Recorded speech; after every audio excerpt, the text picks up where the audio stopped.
Thank you for tuning in for our special event, Community Night Spotlight Native American Heritage, with our special partners, Great Promise for American Indians and Choctaw storyteller Tim Tingle. First up, we have our friends from Great Promise who are going to be teaching you and showing you about all of the wonderful and beautiful Native American dances.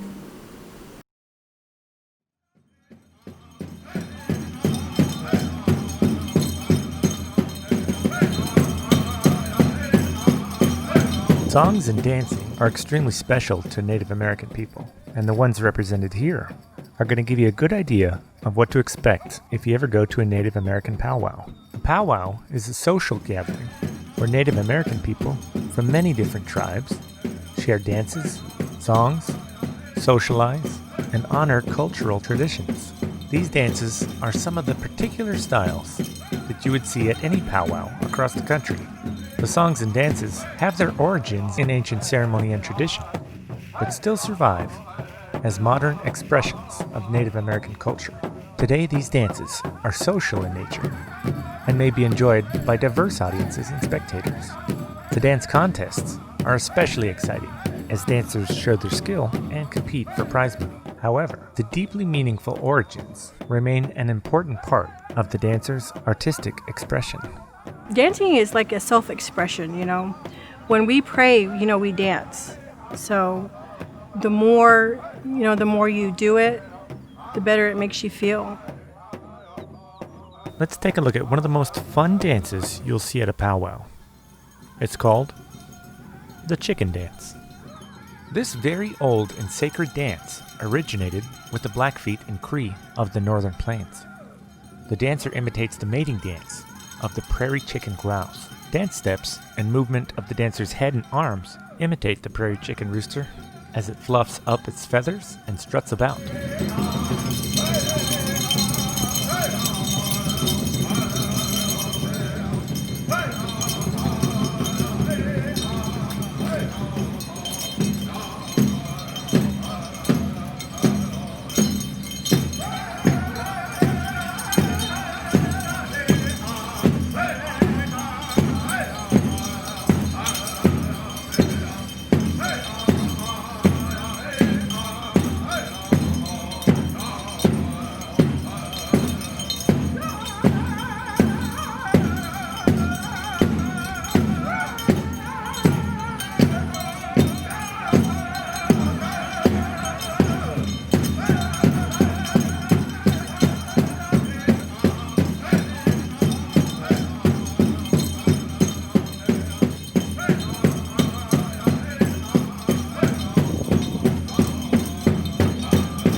Another dance style makes creative use of hoops to tell a story.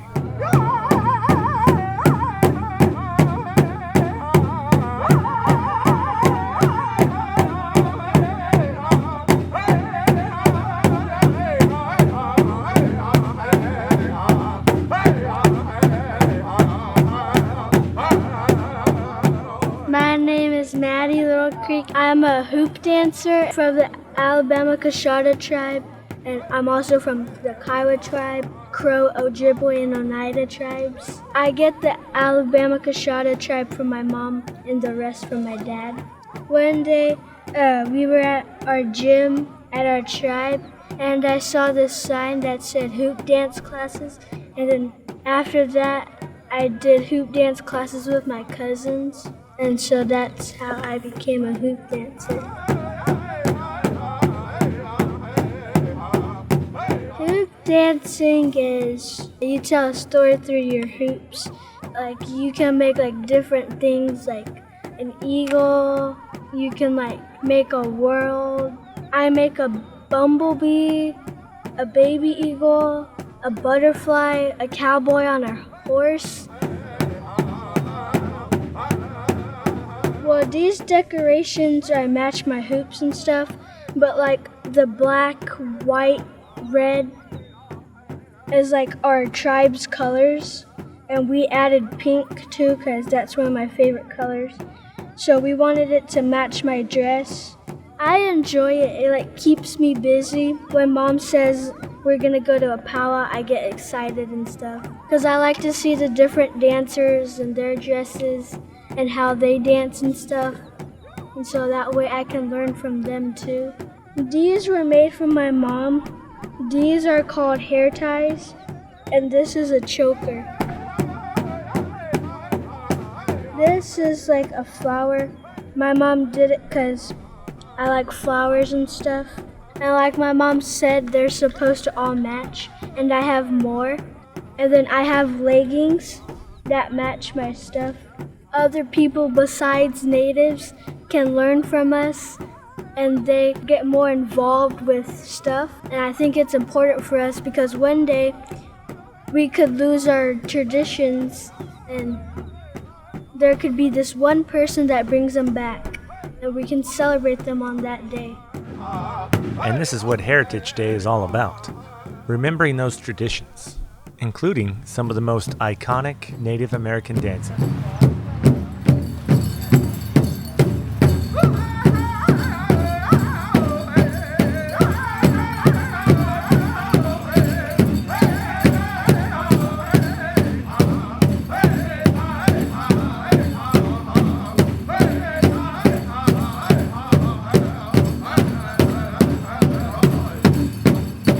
The grass dance is noted for its fluid movements and sliding steps. The origins of the grass dance are perhaps rooted in a practical purpose. One story tells how the tall prairie grass needed to be flattened for ceremonies. The grass dancers were the ones to do this by stomping on the tall grass and placing it on some of their belts as they danced. The grass dance movements reflect warrior movements, such as stalking game or fighting an enemy.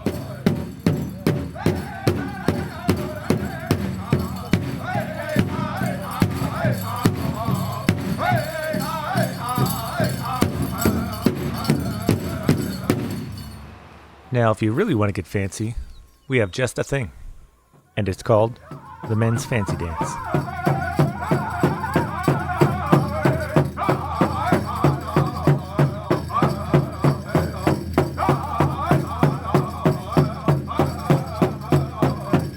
I do men's Southern style fancy war dance. It's a dance that's unique to Oklahoma. It's very a fast-paced dance, and so a lot of footwork, a lot of head movement, a lot of spinning. With mine, you always see a mixture of contemporary, which is flashy, and then old style, which is not so flashy, within my outfit. And so I try to pay homage to both.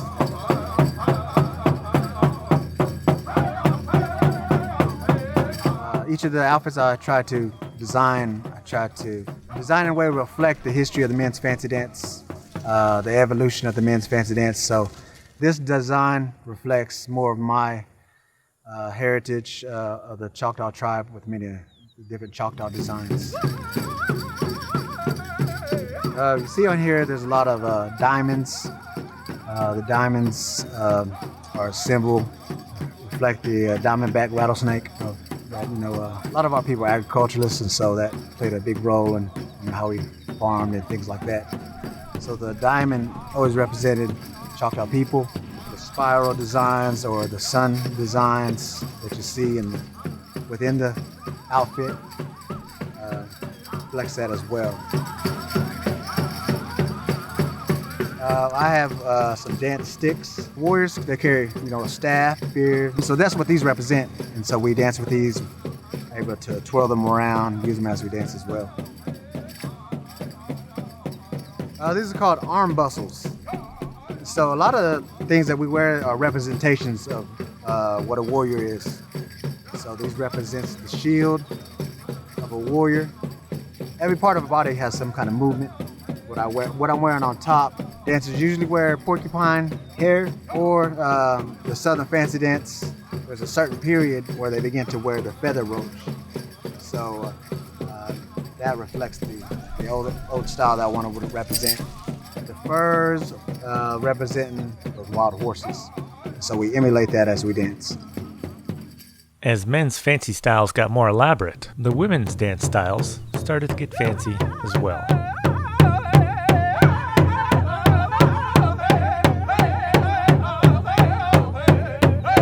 The fancy shawl dress is a relative newcomer to the powwow. Starting in the 1950s, women wanted a new style of dress that would attract attention, much like the men's fancy dance.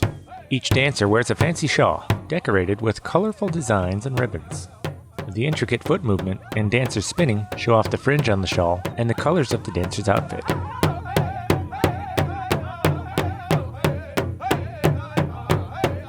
Yeah, it's very fast, especially when you spin. Sometimes you kick out and you kick while you're spinning. Well, we dance like this because it's really special about our culture. Everyone's outfits are each different. There's at least one difference about all of our outfits. What I like about this outfit is there's a lot of movement. And my dad made this too. He made most of our dance outfits. I would describe it kind of like a blanket, but it's not actually. We will have it around our shoulders. What I like about dancing and going to POWs is when I see my family and friends where we all gather around and dance. It's a big part of Native American history. When we dance, we all have different styles of dancing. There's some things in common about different cultures, and there's some things that aren't in common about different cultures. In addition to the new fancy style dancing, it's always important to remember the traditional styles of dancing as well.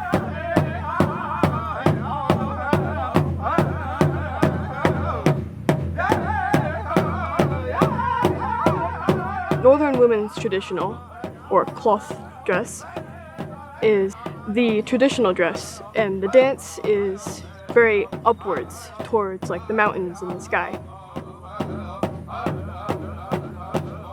Women's traditional dance is the very oldest form of dance for ladies. The dresses were originally made of fine buckskin and, in more modern times, colorful cloth. The dresses and shawls have a very long fringe, which emphasize the subtle movements of the dancer. This dance is known for its graceful style and swaying motions. All these dances originated from some kind of ceremony from way back when, because we weren't always allowed to do our dances after a certain point. And slowly we started incorporating these ceremonial type dances into what we call now intertribal type dancing. Buckskin for me, as a Kiowa person, this is the traditional way of our women, and so it's really important for me to continue that style of dress because this is the way that my mother dressed and my grandmother and so forth, and it's important for me also to pass that knowledge on to my daughters. My tribe is Turtle Mountain Chippewa, and we come from the North Dakota area, mountainous region. Up in North Dakota, it's a lot colder, so we wear a lot more layers. I carry my fan in my left hand. My fan is made with eagle feathers, and these eagle feathers, they're very precious to us because we have to earn those. They're not easy to come by. And this is what connects us to our Creator. When we pray, we use these fans. These are like a part of us, and sometimes these are passed down to our children. That's why we have to take care of them. We take care of these, and they take care of us. For me, my beadwork comes to me in dreams. That's why my beadwork is it flows like this, like dreams. They come and they go. And when I was growing up, in my community, not too many people beaded. My grandma did. And I remember being my daughter's age, and she had these crates full of just a little tiny cut beads. We didn't have sewing machines back then. It kind of helped identify who we are, too. You should be able to tell what tribe they come from what they're wearing. Of course, what I have on today is more contemporary. In the late 1800s, the Kiowas acquired glass beads through trade and began to incorporate beadwork into the designs. For me, as a Kiowa person, there's nothing like putting on, your own clothing and representing who you are. So it's something that for myself, I wouldn't dance any other style.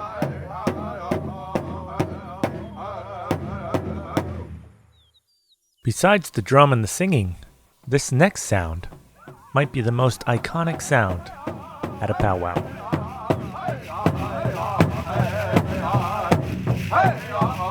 The jingle dress dance began among the Ojibwe people around 1920. Over the decades, it spread to other tribes and was widely popular by the late 1970s. This style of dance is known for its smooth, intricate footwork and the hundreds of small metal cones attached to the colorful dresses. The unique sound produced by the jingle dress is said to have healing properties for those who listen.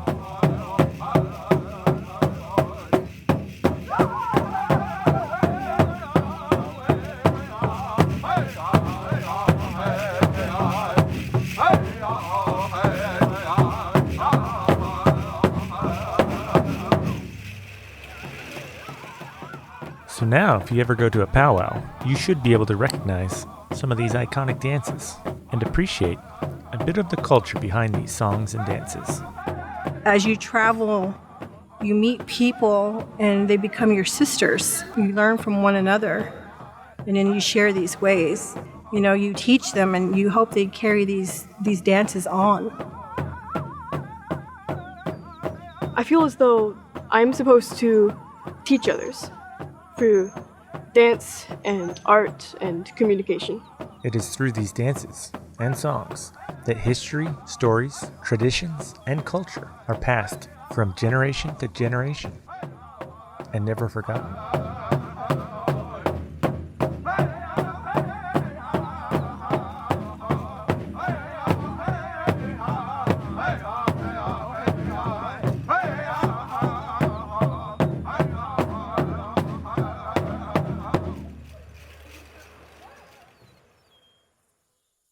Great Promise for American Indians would like to give special thanks to the Bullock Texas State History Museum for their generous support that made this project possible, and supported in part by the Cultural Arts Division of the City of Austin Economic Development Department, and a grant from the Texas Commission on the Arts.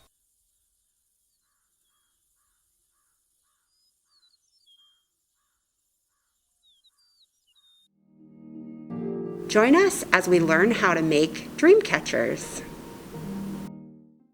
Hi, thanks for joining me. My name is Amy Tallman. I'm Lipan Apache from South Texas. I live here in Austin and am a member of Great Promise for American Indians. Today we're going to be making a dream catcher. The dream catcher is a traditional Native American craft. It's said that if you place a dream catcher above your bed, it'll catch bad dreams. Bad dreams get trapped in the web, and good dreams are allowed to pass through the dream catcher to the sleeper. Then the bad dreams in the morning burn off when the light of day hits the dream catcher. So a lot of tribes will put dream catchers over their babies' cribs to help their children sleep peacefully through the night and have good dreams. So the supplies you'll need for making a dream catcher are pretty simple. You'll need a hoop of any size or any kind. Today I'm using a 6-inch diameter hoop, but you can use any size hoop that you happen to have. Any kind of hoop you have will work. I'm also going to be using ribbon to make the actual webbing of the dream catcher. You can use yarn or string if you want to. You can also use sinew or artificial sinew, which is a more traditional material. I happen to like the pretty colors that you can get with ribbon as the dream catcher webbing.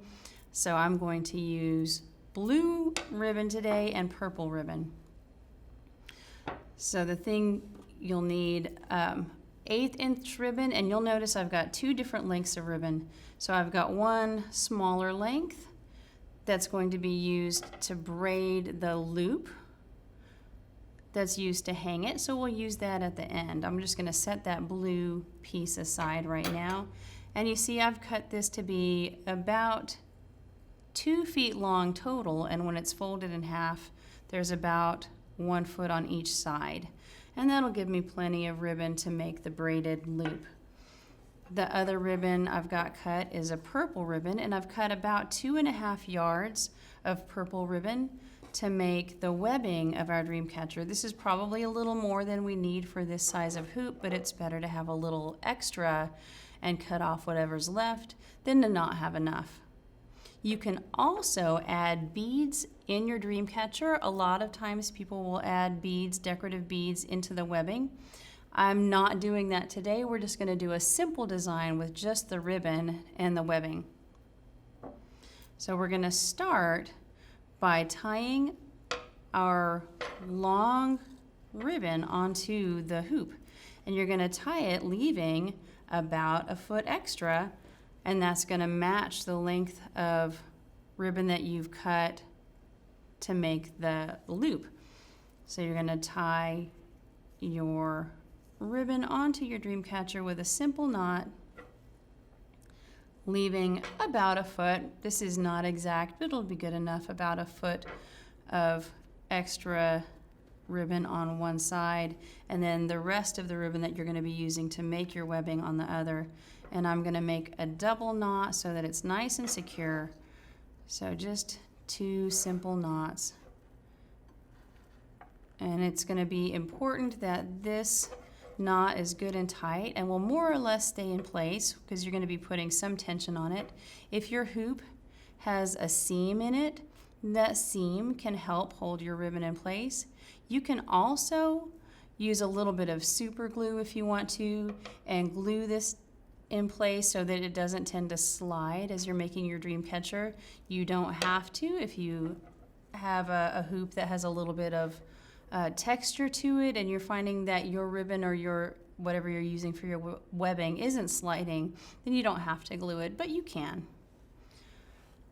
All right, so the first thing we're going to do is tie a simple knot a little bit further down the hoop.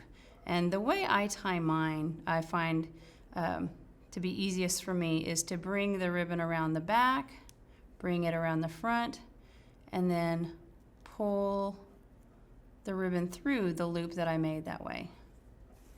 And we'll just pull that through. And I'm going to move that. All right, so then I've got a simple knot, and I'm going to slowly, gently slide it tight. There we go. So now we have our first knot. And then we're going to do the same thing again. I'm going to bring the ribbon around the back and over the front, making a loop, and then pull it through. Space it out about the same distance from the first knot and pull it nice and tight. All right. And again, pulling the ribbon around the back, through the front, through the loop. Okay. And then we're going to space the next knot out about right there. Again, trying to make even spacing between your knots as you go around the hoop. There we go.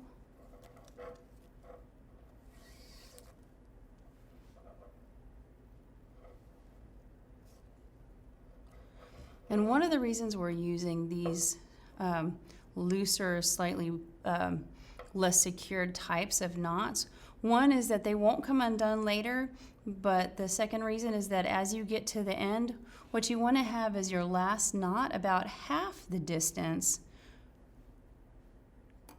to the first knot as the rest of your knots are separated from each other. So you want to place your last knot at about a half distance away from the first knot because the next one is going to be tied onto this thread. So by making these knots adjustable, you can loosen them and fix your spacing if your spacing is off by the time you get to the end. So then we're going to tie our last knot with the space between the last knot and the first knot about half the distance, bringing the ribbon behind the hoop over the top and then pulling the ribbon through that loop. So I'm going to make sure that the last knot has a distance of about half the space. All right, so then now we're going to make our next row in the Dreamcatcher webbing and start tying onto the thread or the ribbons that we've placed in the Dreamcatcher. So I'm going to take this ribbon, and you'll want to make sure your little tail end there stays out of your way. Bring the ribbon behind that first connector, bring it over the top again, making a loop, and then pull your ribbon through that loop. And now you're going to want to have a little bit of tension. So you start, this is the slightly tricky part, is getting the tension right between the connections in your web.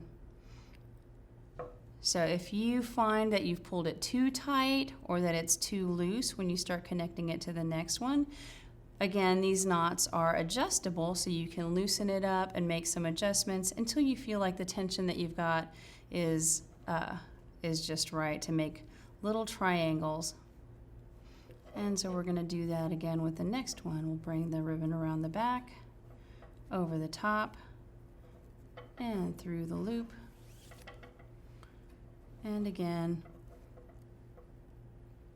gently pulling to get the tension just right on that next one. So you see we're starting to make triangles in our web. All right, let's just keep going. This is the part where we need a montage. All right.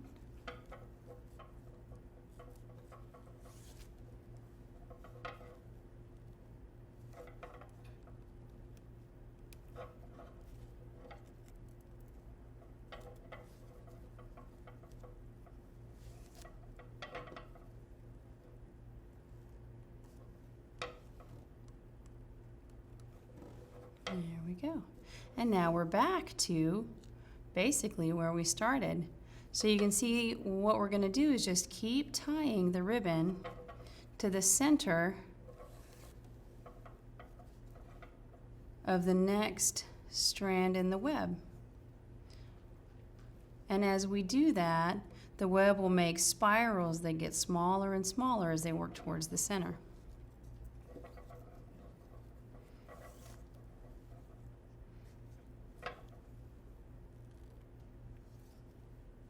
Pull it nice and tight so that again you're getting triangles on your first row and you're starting to make little diamonds on the first rows that you did.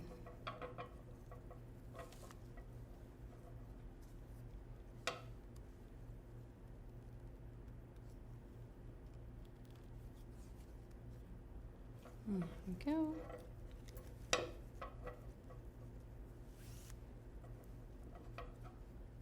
So holding that one in place, we'll pull that nice and tight. Voila.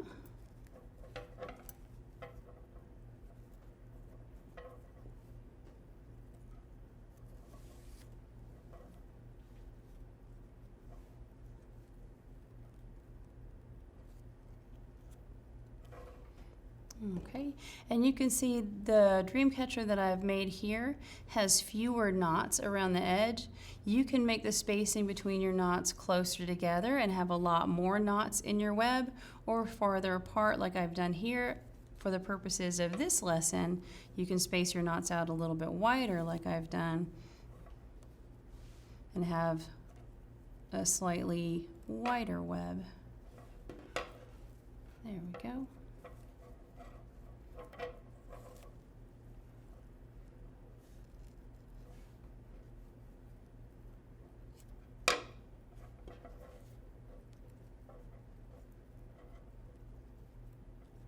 And as you get smaller and smaller in the spaces in your web, it can get a little bit trickier to get your fingers through the little triangles and to get the ribbon through the triangles.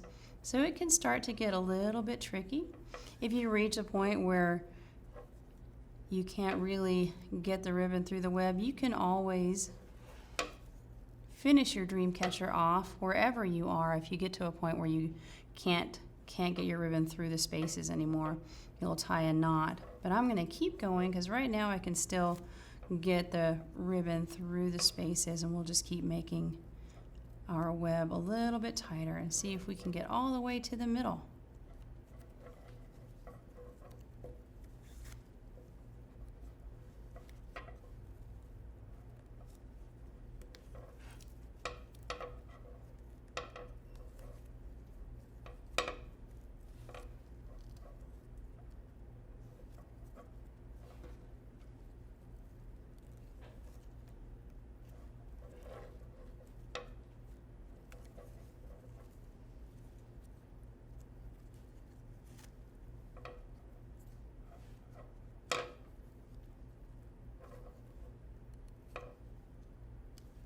All right, look at that. So we're getting closer to the center of our web.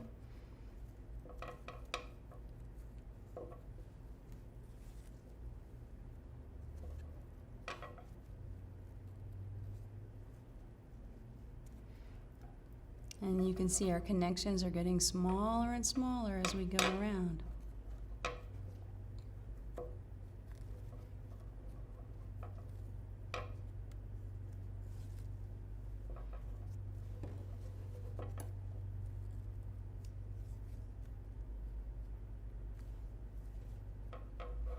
So if you wanted to add a bead to your dream catcher, you could put the bead on before you tie a knot. So you could add a bead and then tie your next knot, and the bead would be trapped here in the strand, and that would symbolize a bad dream that's been trapped in the web.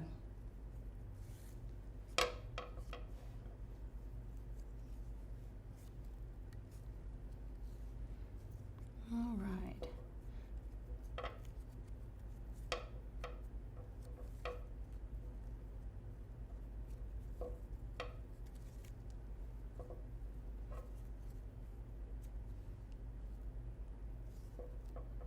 We're almost to the center.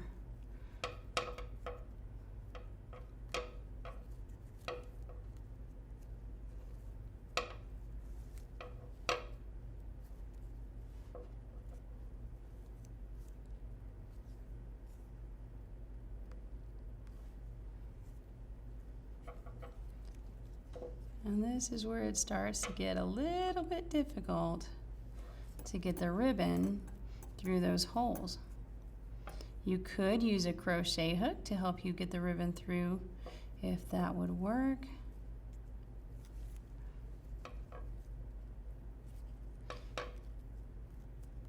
And then for advanced dream catcher makers, you can also use more than one color of ribbon.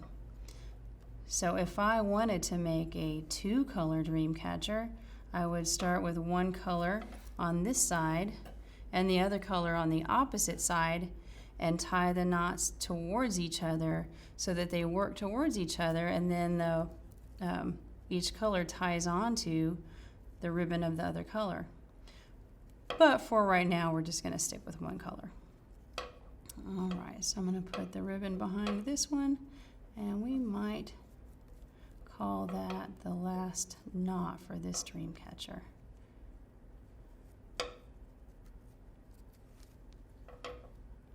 Okay, so we're going to pull it nice and tight. There we go, tie that last knot, and that might do. So we've got a ring in the center, and that ring, so dream catchers, depending on how you make them, will always have a little circle in the center. Sometimes it's a little bit larger, and sometimes it's really small, just depending on how you've tied your knots. And that always symbolizes a place where good dreams pass through the dream catcher, and then the bad dreams get stuck in the web. So for this one, I'm going to go ahead and finish it off right there. I would normally put a little touch of glue on that knot so that it doesn't tend to untie, but right now I'm just going to go ahead and cut it off. And then the last step is to make the loop that you would use to hang your dream catcher, and I'm going to take this blue ribbon that I've cut and I'm going to put it onto the loop. So I've got half on one side and half on the other side of my hoop. And then with the 3 strands of ribbon that I now have, I'm going to start braiding. So the next thing we're going to do is braid the 2 strands that I cut together with the one that you left loose when you tied on your web. As you're braiding, you'll notice that you'll probably end up pulling your dream catcher across the table. So to hold it still, you can put something heavy on it to keep it from sliding. I'm going to use this water bottle to add a little bit of weight and to hold my dream catcher still while I braid it. There we go. And so now we'll start to braid those 3 strands of ribbon together.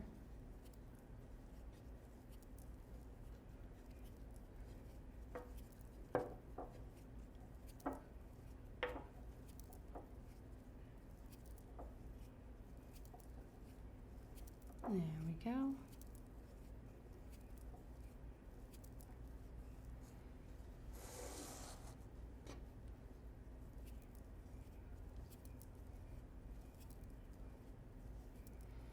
And you can make your little braided strand as long as you think you would like it to make a loop to hold your dream catcher, and I think that's long enough.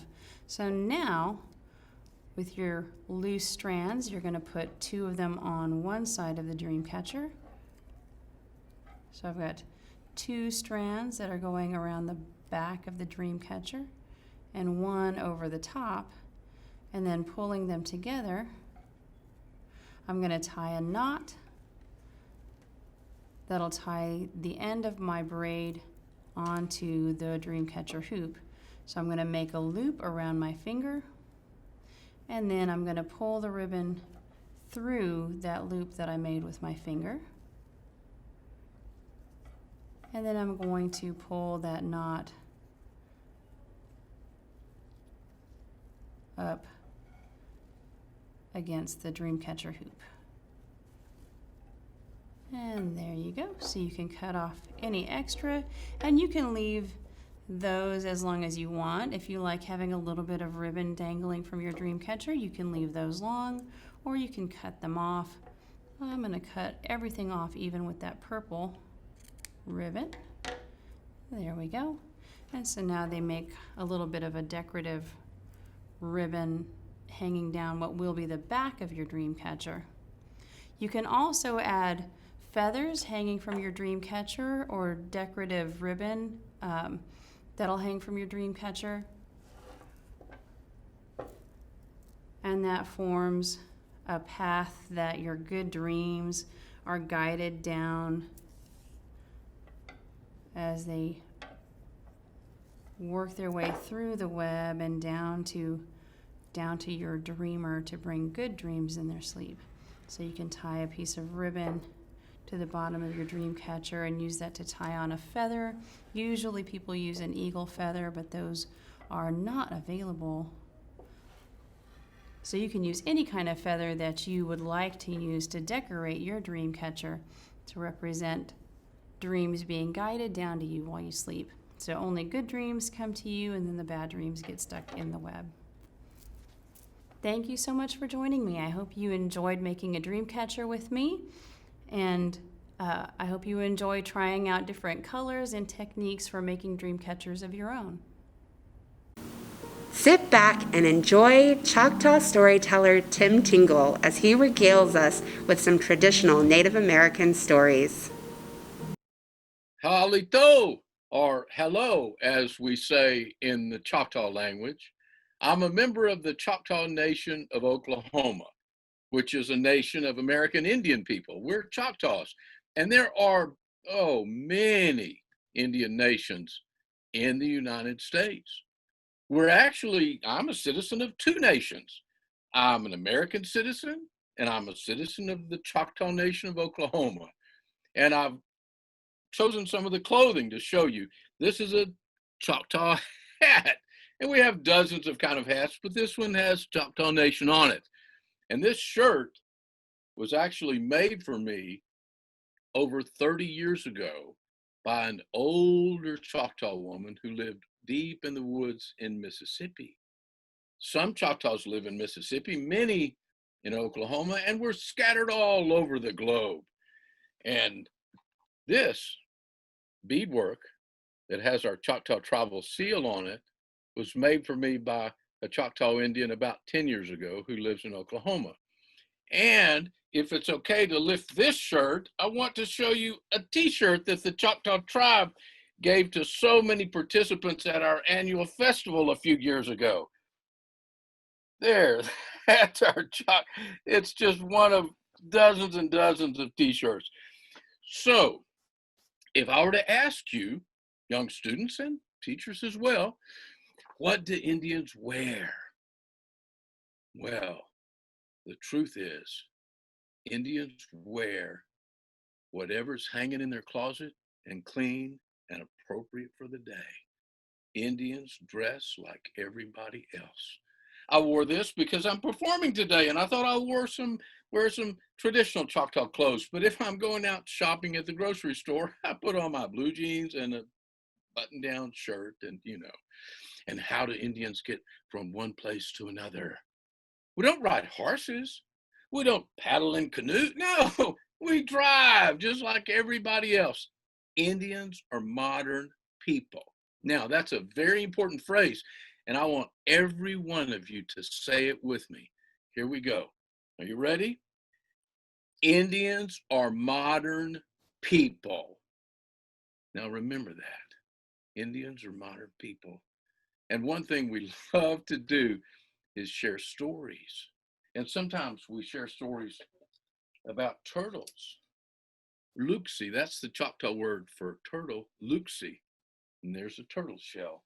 And sometimes we tell stories with drums. And this is not a Choctaw drum, it's a Laguna drum. That's an Indian nation in New Mexico.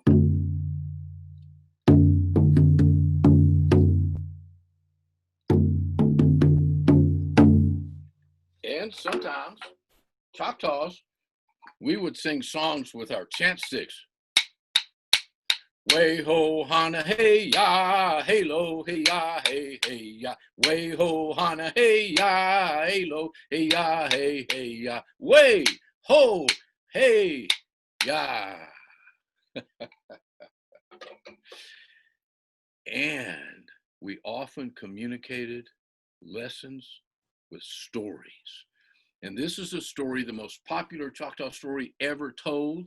I'm going to tell it to you. You can learn it and tell it yourself. And there are things that you have to do when you listen to the story. Here we go. Long ago in the land of the Choctaws, there was Rabbit. Oh, come on. You've got to do it too. Here we go. Long ago in the land of the Choctaws, there was Rabbit. And Rabbit had one problem. He just wouldn't stop talking. Let's all do that. He just wouldn't stop talking. He would go on and on and on and on and on and on and on. And one day, the winter was coming. It was icy and starting to snow, and he hadn't been able to find anything to eat. And then he saw Fox. And Fox had been down to the river fishing, and he had a big pile of 5 fish on his way to feed his family. And Rabbit jumped in front of him, and he, say it with me, wouldn't stop talking. Oh, Fox, I'm just a little rabbit, and I know you've got 5 fish, and I know you have 5 people in your family to feed, but can I have one little, I tell you what, if you put the pile down and put one little fish here and take a little rock and cut a little piece of the little squiggly old catfish tail and put it over here and put the other fish back, can't you just do that for me? And Fox was so tired of Rabbit because Rabbit just wouldn't stop talking. But he decided to do that. So he put the pile of fish down, and he took one little catfish, and he got a little rock, and he cut a little piece of the tail and put it over here, and he started to pick the other fish up and go feed his family. But Rabbit said, oh, Fox, you got to choose everything. You got to choose which fish you picked, where you put it, which rock, where you put the little piece of tail. Don't I get to choose anything? And the fox said, oh, go ahead and choose something. I need to go feed my family. You choose something and I'm gone. Rabbit said, okay, I know what I'll choose. You have a big pile of 5 fish here and one little squiggly piece of catfish tail. You've got this stack and this stack. So I'll choose that stack and you can take that. And he reached for and Fox Rabbit, do you remember what I used to eat before I started fishing? Oh, yeah, you used to eat fried rabbit. Yeah. Ooh. That's right. Maybe you better go. And Rabbit started to hop off, and then Fox said, oh, Rabbit, I'll tell you what. Here's how you go. Oh, forgot to tell you. This was back so far long ago. Rabbit had a long, beautiful, bushy tail. Not at all like that little rabbit tail he has today. He had a long, beautiful, bushy tail. And Fox said, what you do is you go throw a rock and it makes a big crack in that ice in the river. And then you go put your tail down in it and you wave your tail back and forth and the fish will bite it. And all you have to do is flip your tail and the fish will go flopping on the shore. And Rabbit said, I can do that. Come on, let's all do that. Here we go. I can do that. And so Fox was gone. Rabbit went down to the river. He threw a rock in the river and broke a big hole in the ice in the middle of the river. And he started to step on. Whoa, it was cold. And Rabbit said, oh, no, I've got bare feet. I can't. And then he thought, wait, I don't have bare feet. I'm a rabbit. I got rabbit feet. It should be okay. And he said, whoa, I've got bare rabbit feet. Whoa. And then he heard something. He knew what that was. It was the beast that must be fed. It was his tummy growling. Okay, okay. He tiptoed out on the ice and he started to sit down. And then he remembered, I can't sit down. I've got a bare bottom. It'll be cold. And then he realized, wait a second. I'm not a bear. I have a rabbit bottom. So he sat. Whoa! He jumped up. It was cold.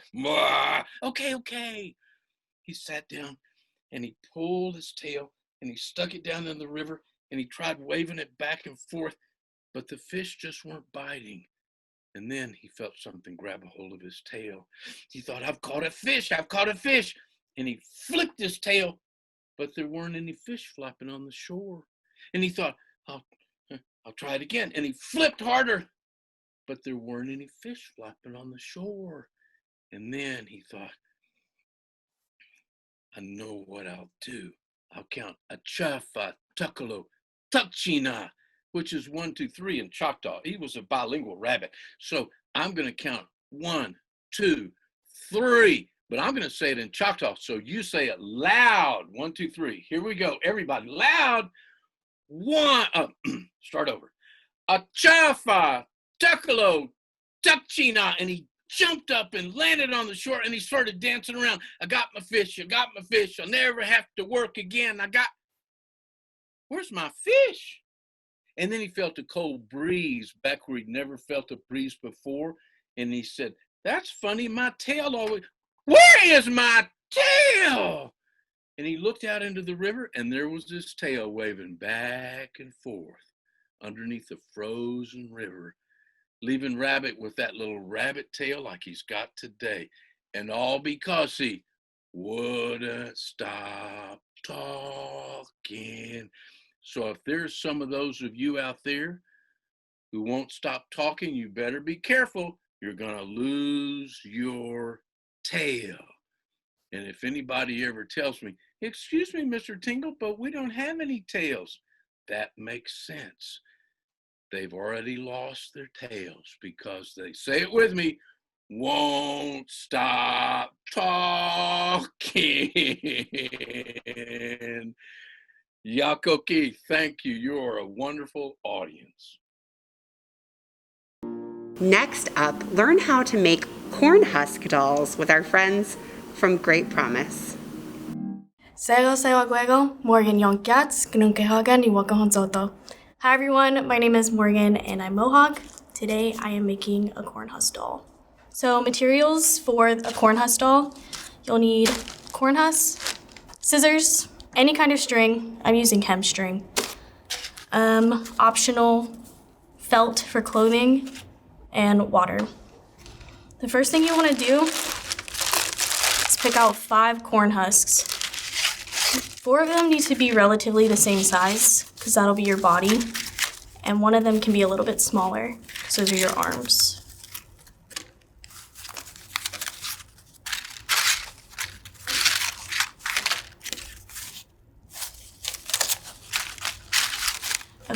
since it's pretend. So there are like several renditions of the story, but Haudenosaunee have their own story that originated from the Oneida Nation. The three spirits, corn, beans, and squash, are highly regarded for a lot of people, but especially Haudenosaunee. So in different villages back in the day, there was a lot of strife and sadness. So in order to uplift the people, the creator turned the corn spirit into a doll, so the corn husk doll. And her purpose was to go around to each village and lighten everyone's spirits. So she went from town to town, playing with children, making everybody happy. And then after a while, people started commenting, saying, "Oh, you're so beautiful," and, the whole nine. So she got distracted from what she really needed to do. And the creator called on her and said, "Hey, come talk to me." And so she went up to visit him, but before she did, she looked in a lake, in a puddle, and saw her reflection, and that validated that she was beautiful to herself. So she went up, met with the creator. The creator said, "Remember what your obligations are." She said, "Okay." So she went back down to the villages, did the same sort of thing, making everybody happy. And then again, people started saying she was so beautiful, so she got distracted again. So the creator called on her a second time. She went up, and before she went up, she looked in the same lake and saw that she was beautiful. And then after talking with the creator, she went back down to do kind of the same thing, but she looked into the reflection of the lake again, and her face was gone. So the creator took her face so she would be more focused on what she had to do. That is the story of the corn husk doll and why she doesn't have a face. Okay, so once you have your 5 corn husks, you're gonna put them in a bowl of water and let them sit there for about 15 to 20 minutes. But a good indicator that they're done is they don't make a noise. So these corn husks have already been soaked and dried, but after the 15 minutes is up, take them out and dry them really well. That way they don't mold later on. You're gonna take 4 corn husks that are relatively the same size and stack them on top of one another, like that. And then what you're gonna do next, I think it's easier if you have it down on the table. You're gonna take your string and maybe go like 1.5 inches from the top of the corn husk and tie a little knot. A little knotty. So we're gonna flip it over, and this part will be like the base of the head. Well, no, it will be the head actually. So double knot just so it's secure, and then cut the string. And then you're gonna find the middle of the 4 corn husks. So 2 on one side and 2 on the other. And you're gonna flip it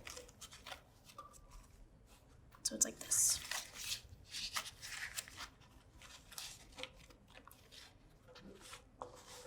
Then gather at the top. So this is the head.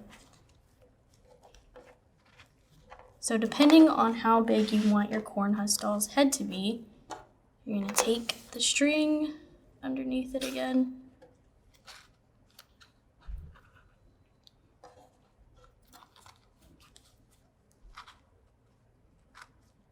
Tie a knot.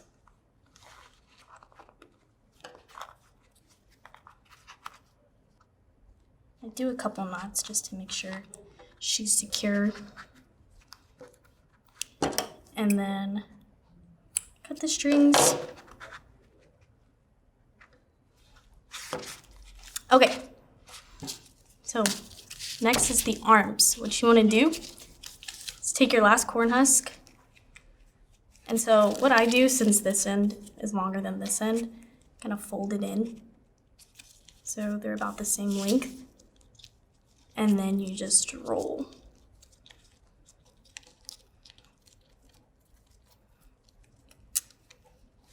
Yeet. These are the arms / hands. So this next part is kind of difficult.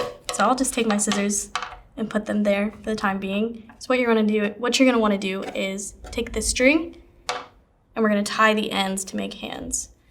Take the string again, and I'm gonna give myself a little bit of room because I'm gonna cut some of the ends off to make them a little bit more even.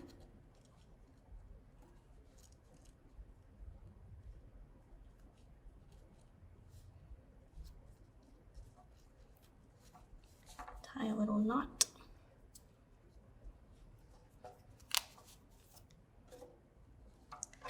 And then cut it.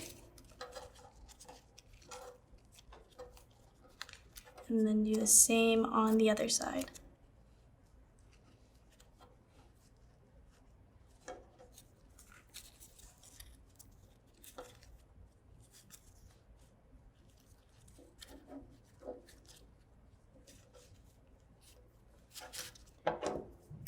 Then cut the strings. Okay, this part, I don't know, it looks a little crazy. So I just cut, maybe so there's that much left. These are the little hands. And then this one.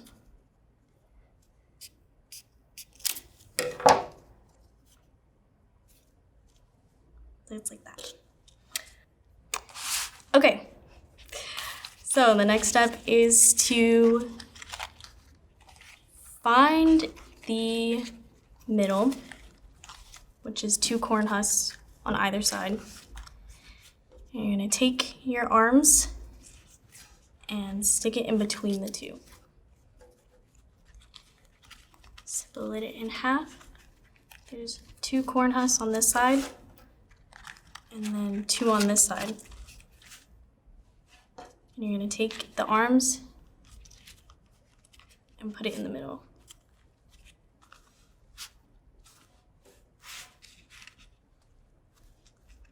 Okay. So the last step is to take your string again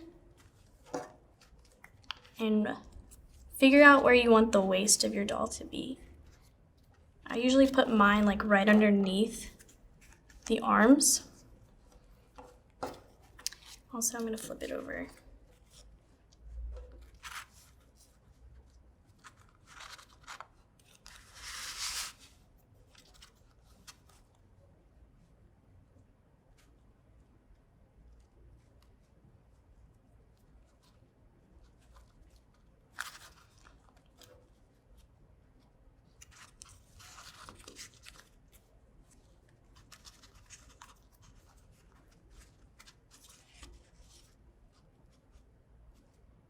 Well, I wanted a skinty legend, so pretty tight, just so it has more definition, but it doesn't really matter as long as it stays on. Okay, and then at the end. So that's the simple way to make a corn husk doll. If you want to make pants, cut down the middle of the doll, and if it's too difficult, ask your parent or guardian to help you out. And then what you want to do is take one leg,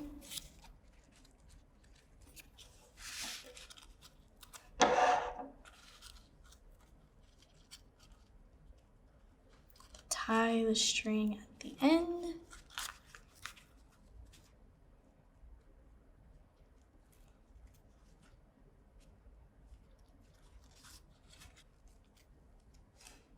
I'm just moving my string so the knot is behind. Just looks nicer.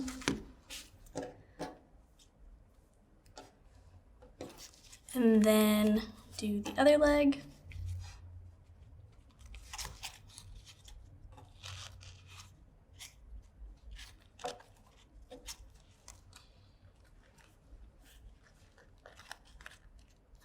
So tying them makes the pants look more defined.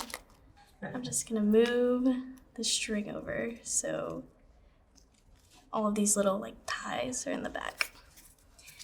And then I'm just gonna clean it.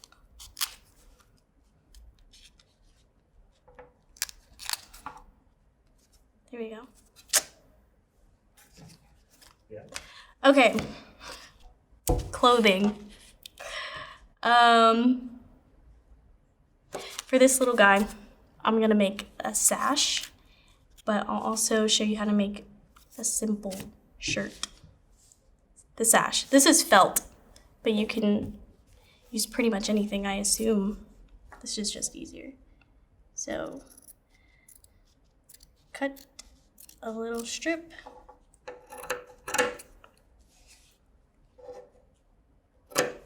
Maybe like 6 inches. And then at the ends, you can like taper them a little bit.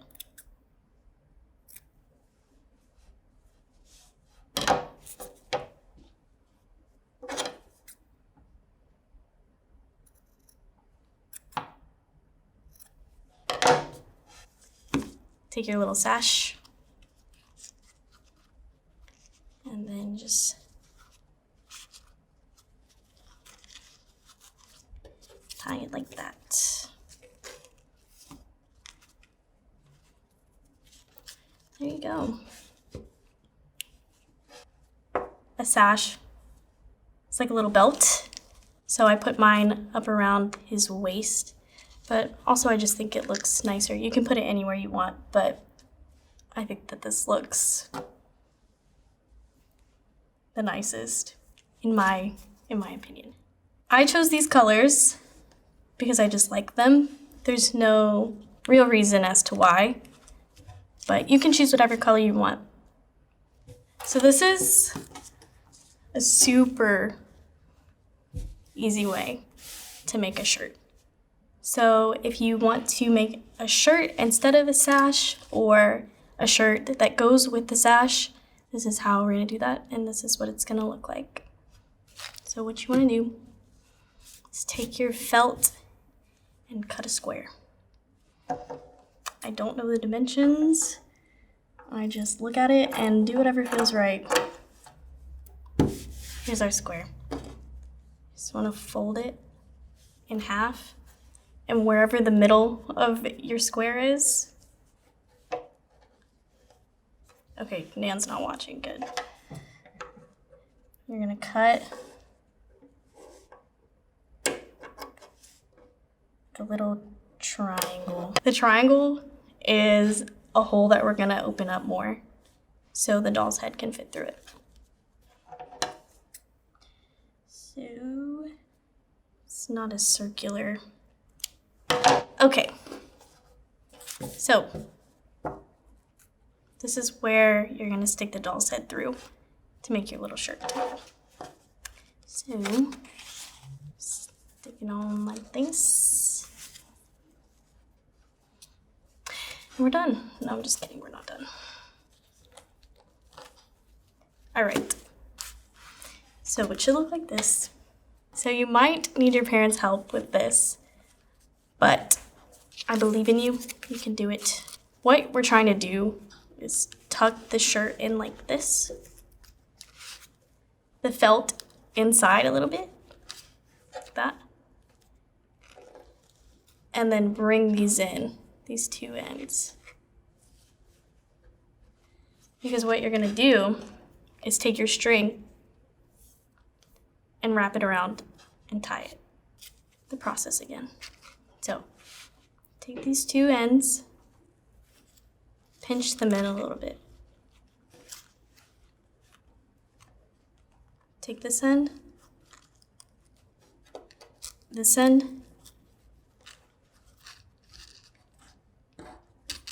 hold it, and grab your string. It gets easier if you put the string underneath.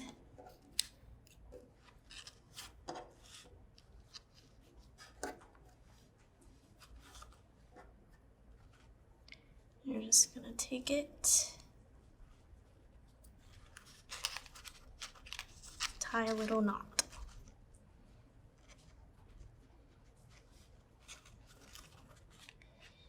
And then the ends. And here's her little shirt. So that's how you make a corn husk doll. Feel free to get creative with your color choice, and I hope you have fun making this. Get ready to cook up some fun with Jenny, who's going to tell us some stories and teach us how to make traditional Native American fry bread. Hi, my name is Jenny Longy Kessler, and I am from the Turtle Mountain Chippewa tribe in North Dakota. Today we're going to learn how to make fry bread. It's a traditional food for the Indian people.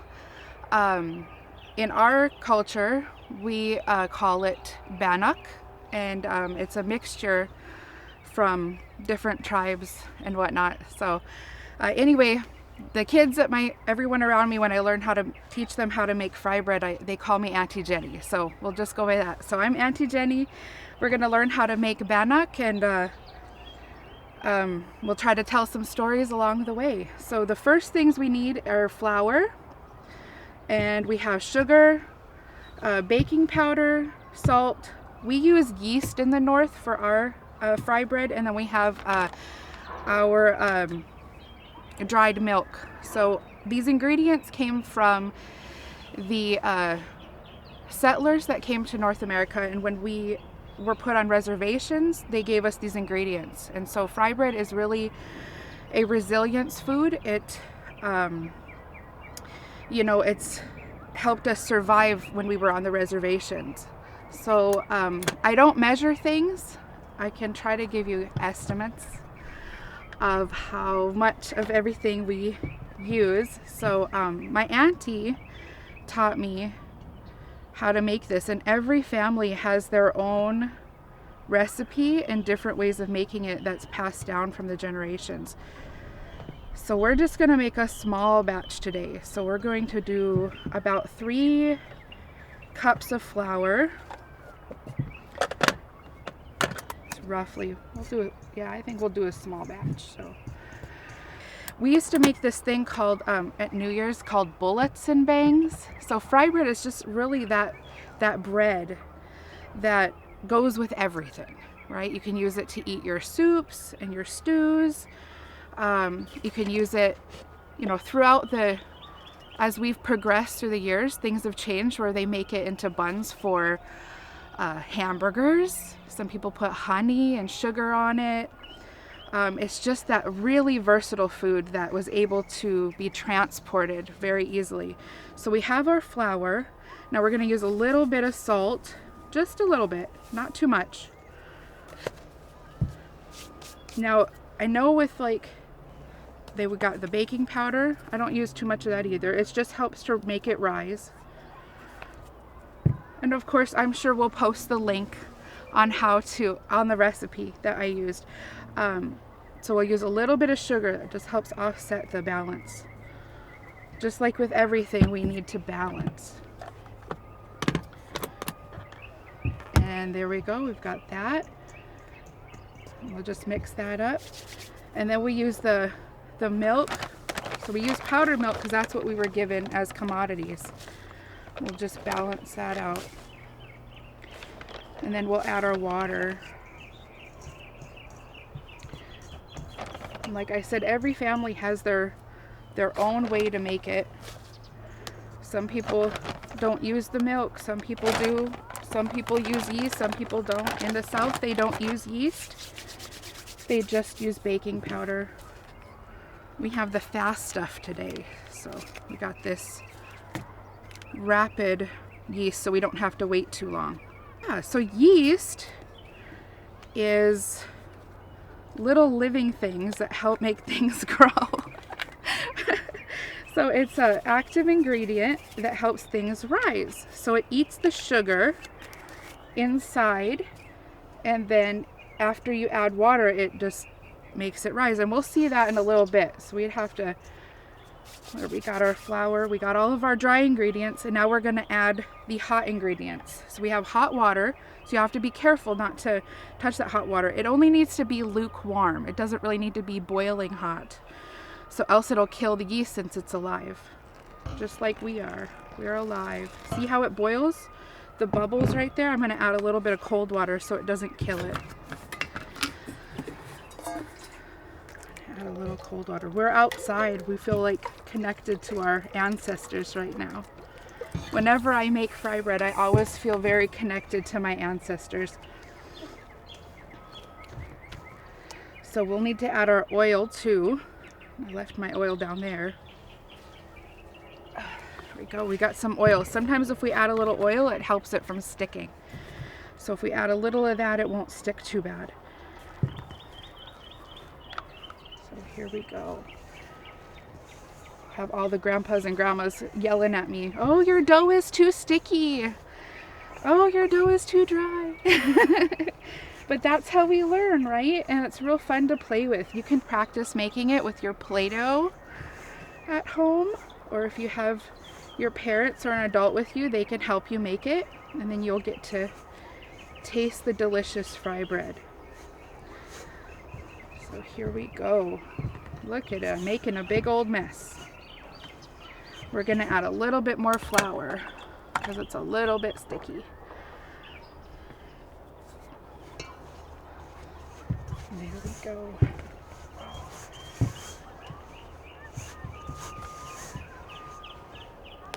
All right. If you rub your hands together, it'll take the dough off. Like so.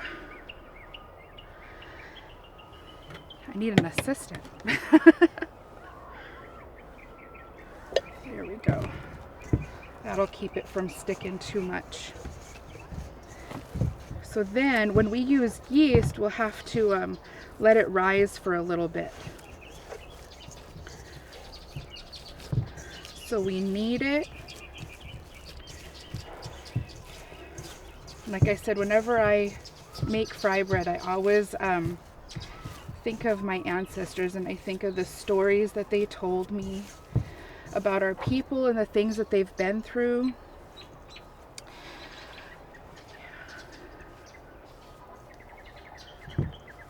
And with all the different stories and different recipes, we're all part of the same tribe of the human race. We all have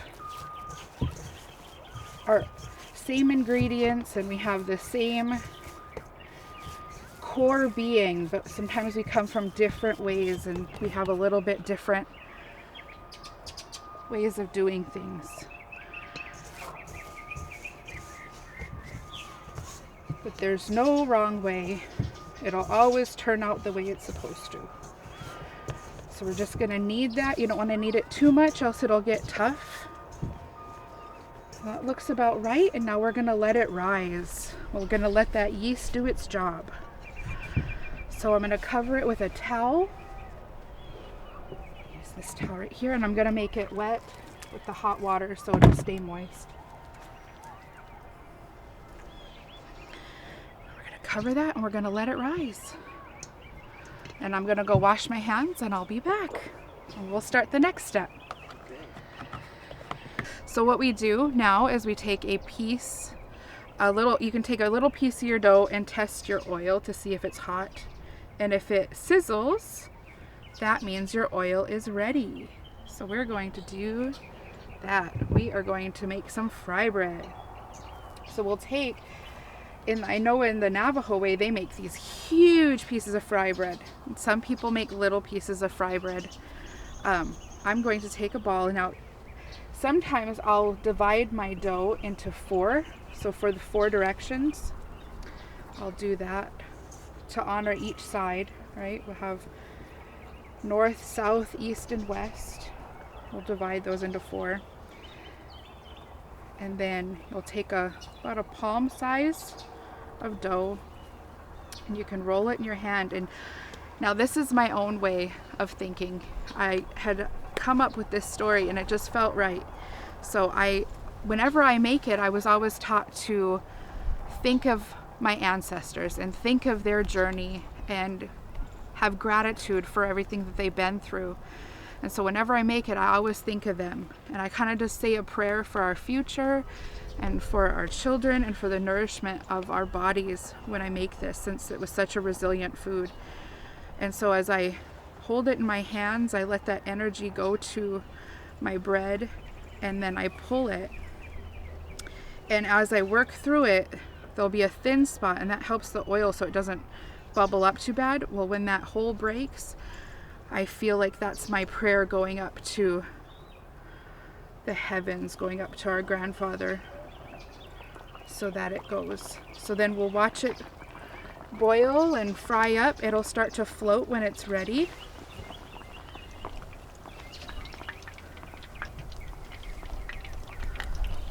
There we go.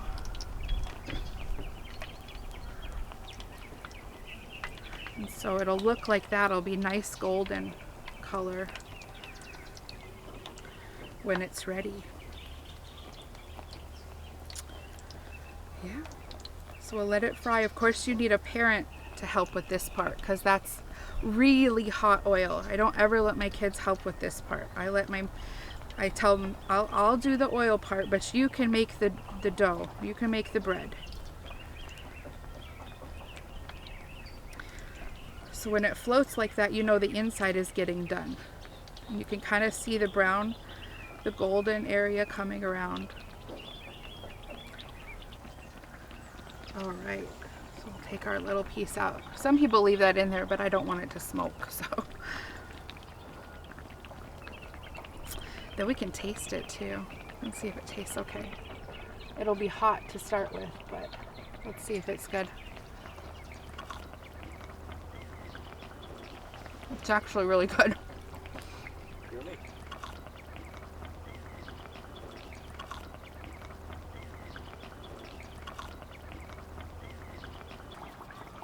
I always notice like it's hard to make just a little bit of fry bread too. So it's one of those things like in like Smoke Signals, right? There was Arlene. She, the story in that movie, they say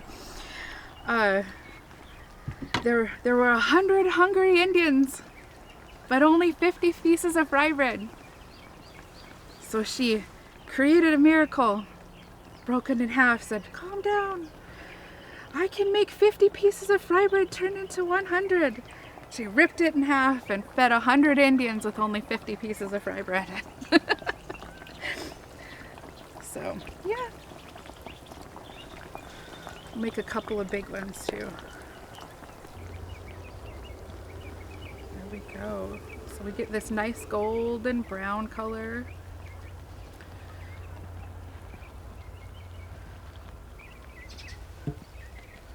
I actually like making it outside.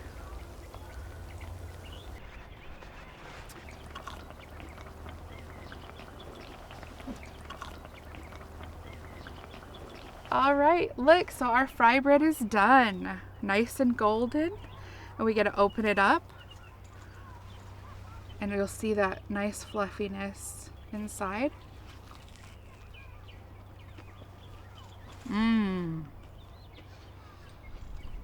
Just like my auntie used to make. You can, if you don't have a spoon, right, you eat your stew, you can sop up all that liquid from the stew or soups. You can, if you make them bigger, you can cut them in half and put a burger in them. You can fold them, like we can grab a piece here, we could fold it and put a taco on it.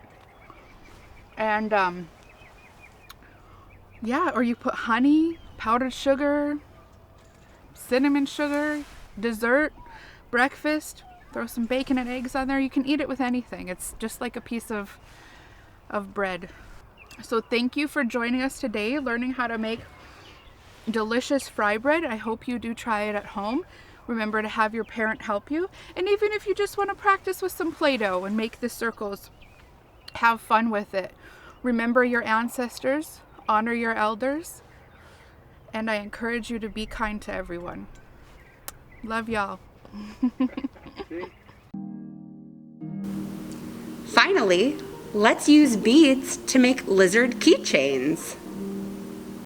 Hi, thank you guys for joining me. My name is Amy Tallman. I'm a member of the Lipan Apache tribe from South Texas. I live here in Austin, and today we're going to be making a little lizard keychain. This is an easy project that you can do with your parents or your family or a brother and sister. It takes about 1 yard of plastic lacing. You can also use flexible tubing, rubber tubing. You could even use ribbon or string if you wanted to. I'm using sparkly plastic lacing because that just seemed like a fun choice.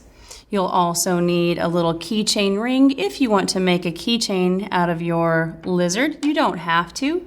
You can just make the lizard without a keychain if you want to, but today we'll make a keychain with it. You'll also need a set of pony beads. Today I'm going to make a lizard that looks very much like this. It's going to have a green body. It'll have pink in the middle because that seemed like a fun color choice.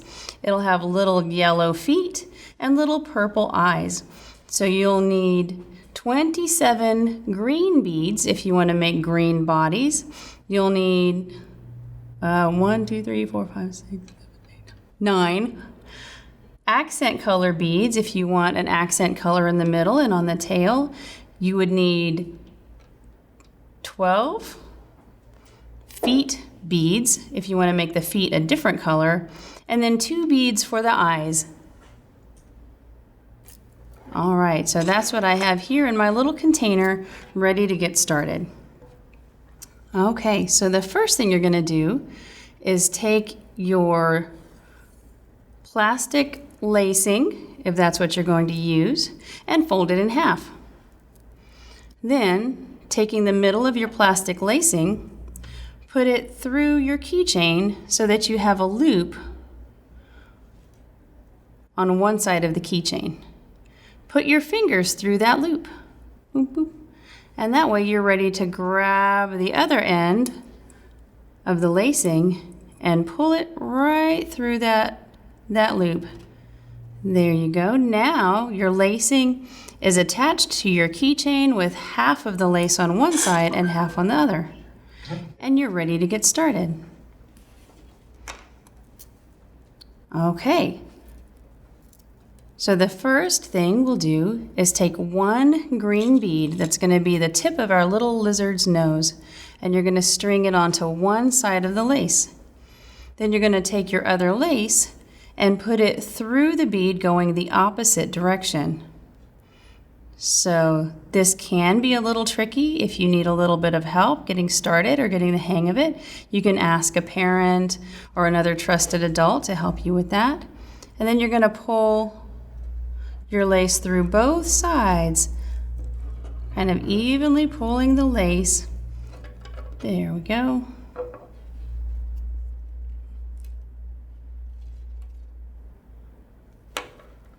So that your lace tightens up the bead all the way to your knot. So you have a piece of lace going out one side and a piece of lace coming out the other side of that first bead that you've just put on. And you can see how that makes the nose of the little lizard. Now we're going to do the same thing, but with 2 green beads. So we're going to take bead number 1 and bead number 2 and put it on the right side of my lace. And then I'm going to take the left side of the lace and put it through the 2 beads going the opposite direction. There we go. So I like to slide the beads over the lacing so that I have the end of one lace sticking out the beads on that side and the end of the other lace sticking out of the beads on that side. And then we can start pulling it. There you go. And you want to pull it pretty tight so both sides are nice and tight, and it'll hold the rest of the next piece of his little face together. Now we're going to put the eyes on, and today I've chosen purple eyes. So we're going to start with 1 little purple bead. And then a little green bead for our lizard's forehead. And then the other little purple eye. And again, we're just going to put that onto the right side of the lace. There we go. And then we'll take the left side of the lace. And the way I like to do it is I stack the left lace on top of the right. There you go. And then slide the beads back over the other lace. Here we go. All right, and again, we've got lace coming out both sides of the beads. All right. And now we've got eyes for our little lizard.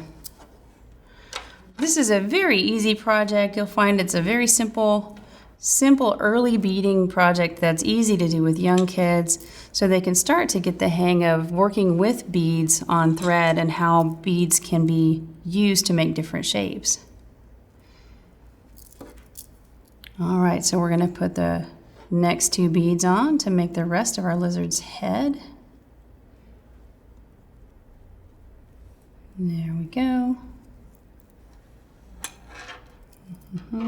And sometimes one side of the string will try to pull lopsided, but you can just gently work it so that they are evenly pulling both sides of your beads together and get it nice and snug.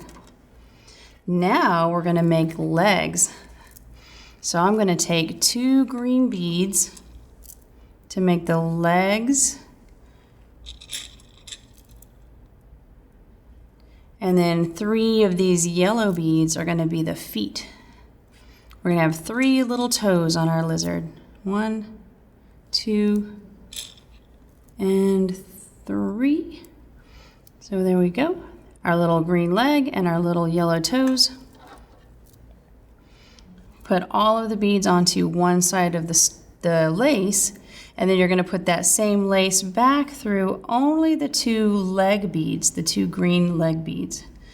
You're going to gently work your lace back through just those 2 green leg beads.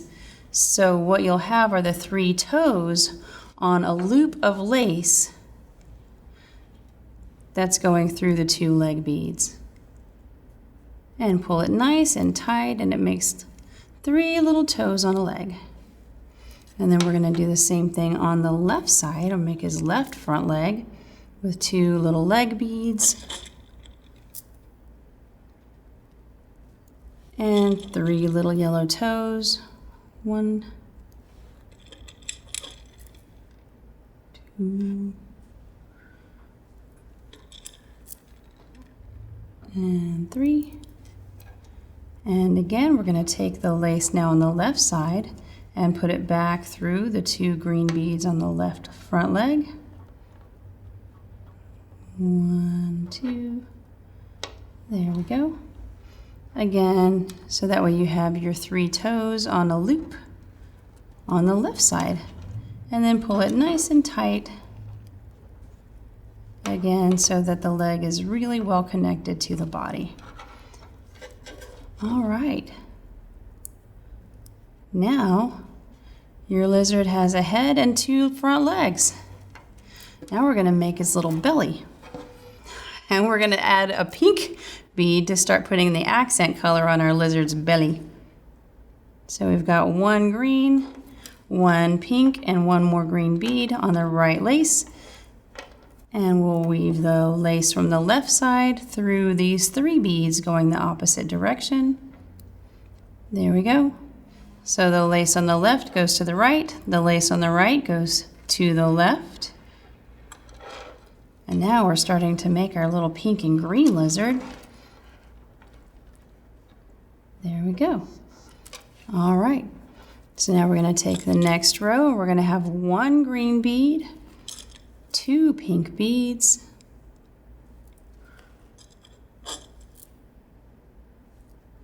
and 1 more green bead on this side. There we go.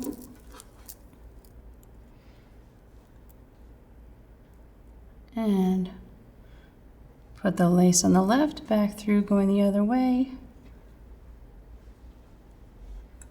All right. We'll pull the lace tight, and there we go. One more time, we're going to do another row the same way with a 1 green, 2 pink,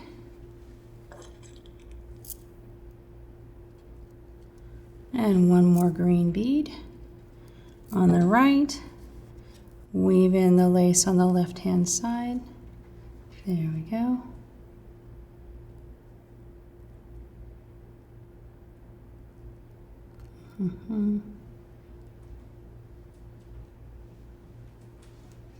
All right. And again, pull that nice and tight.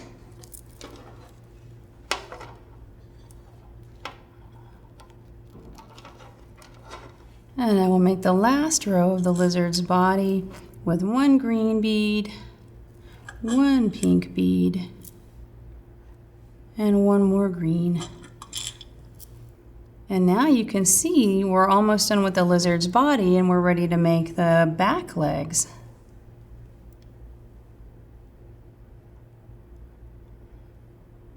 Almost, kind of.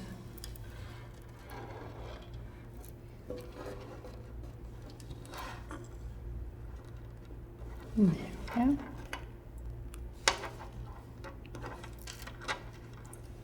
There. So now you've got a lizard with 2 legs and a little body, and we'll start adding the legs on the right side just like we did with the front leg. We're going to have 2 green beads and then 3 toes.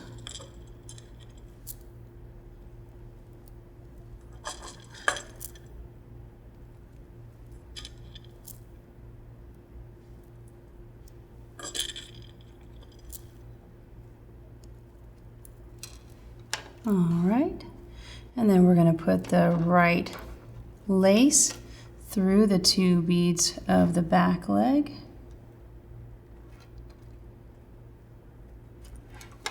And that can be a little bit tricky to get the lace to go through these beads a second time.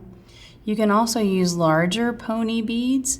So these are the small pony beads, and if you want to make it a little bit easier for younger beaders, you can use the larger pony beads.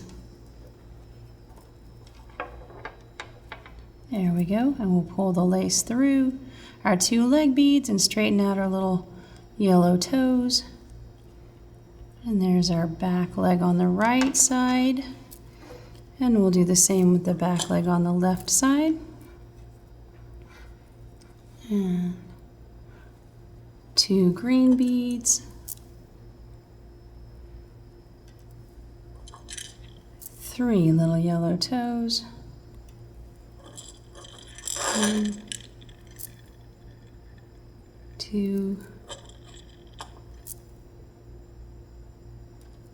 3, and again we'll put the lace back through the 2 green beads of the leg. There we go.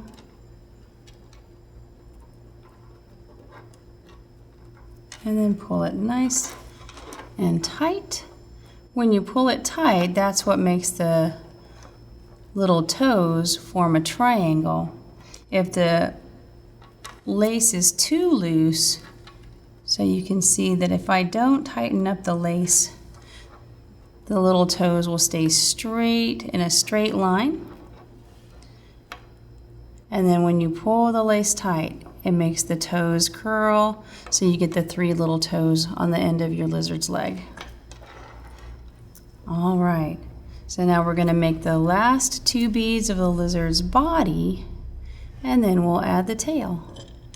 So we'll have 2 more green beads on the right, and then go back through with the left strand.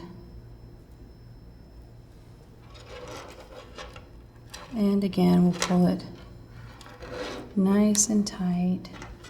There we go. Now we have a little lizard with 4 legs, but no tail. So now we'll add the tail. And I'm going to start with 1 little pink bead. I'm going to use alternating pink and green for the tail, but you can use whatever color you want.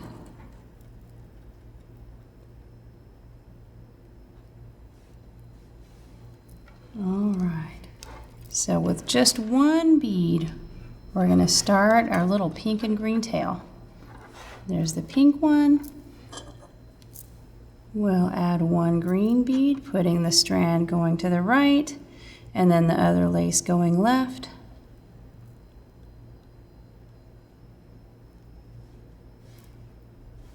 There we go. Pull the lace nice and tight. And there our tail is just grown by one more bead. We'll add another pink bead.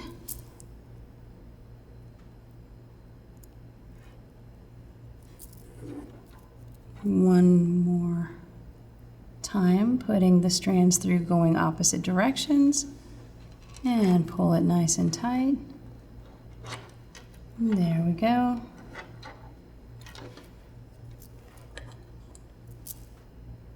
And you can make your lizard's tail as long as you want to. My lizard is going to have a tail that only has 6 beads, but if you want a lizard with a longer tail, you can add more beads.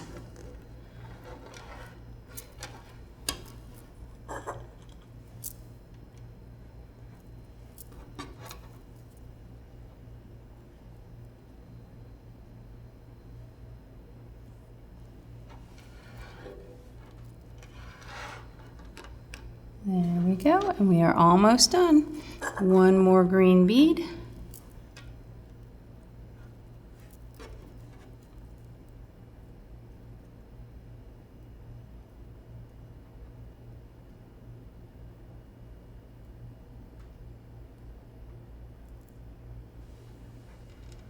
There we go. And now we have a pink and green lizard keychain. But we're not quite finished. We still need to tie off the strand. So you take your last two, or you take your 2 strands there at the end, and we're going to tie a simple knot. Just wrap the strands around your finger, just like that. And then put the ends of the strands through the loop that you made with your finger. Just like that. Then gently pull the strands through that loop, holding it close to your green bead so that your knot stays close to the tip of your lizard's tail. There we go. And now you're done. So you can use a pair of scissors to cut off any of the excess lacing, and your lizard is complete. I hope you had fun making a pony bead lizard keychain with me. You can hopefully teach a friend how to make this, and if you'd like to learn to make other animals out of pony beads, you can find more tutorials online for different crafts that you can do with pony beads. All the people that haven't seen a powwow before, they get to come and share in our tradition, in our culture of dancing and having a good time. It's a gathering of our people from all different nations representing themselves through their song and their dance and their wares, their dress, their regalia.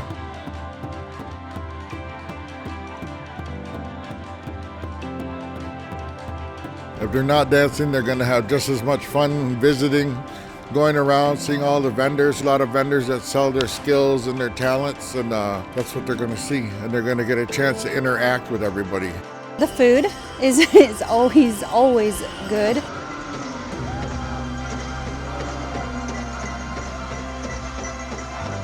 If you are just into culture, it's a great thing to come out and you can see all the different types of regalia and outfits that we wear. It's a lot of fun. There's tons of things to see, tons of activities, beautiful colors, music, feel it in your heart.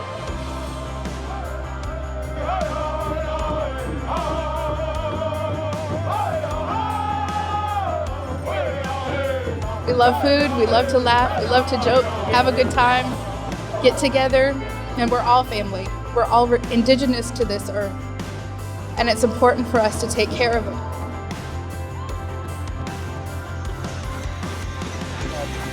Come out and enjoy it. meet Indian people, talk to them and everything. And so it's just enjoyable because that's the way we've always been.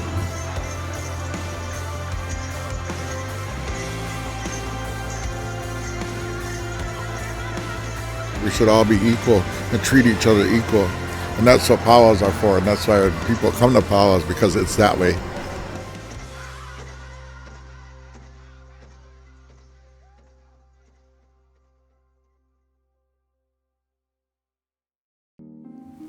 Thank you all for joining us for this special event.